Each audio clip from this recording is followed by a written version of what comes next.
ఇది ఒక తెలివైన పావురం మరియు మూర్ఖమైన కాకి కథ. ప్రశాంతమైన అడవిలో ఎండకిరణాలు చెట్లపై బంగారు రంగులో ప్రకాశిస్తున్నాయి. అక్కడ ఒక తెలివైన పావురం బలమైన పాత చెట్టుపై నివసిస్తుంది. అతి సమీపంలోనే ఒక మూర్ఖమైన కాకి ఆహారం కోసం తేలికపాటి మార్గాలను వెతుకుతూ తిరుగుతోంది.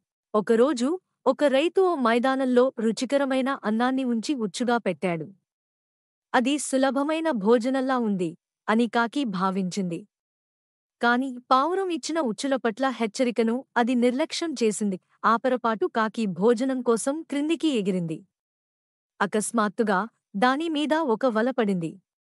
కాకి భయంతో అరుస్తూ తన తప్పును ఆలస్యంగా గ్రహించింది. పావురం నిశ్శబ్దంగా సలహా ఇచ్చింది.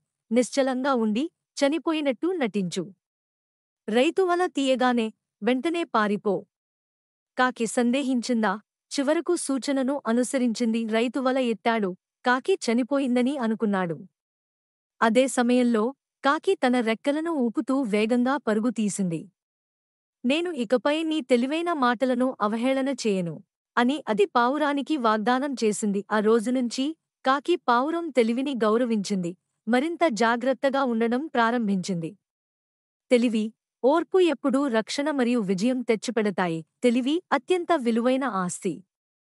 పావురం తెలివితో కాకిని రక్షించింది. జీవితంలో ఒక గొప్ప పాఠాన్ని నేర్పించింది.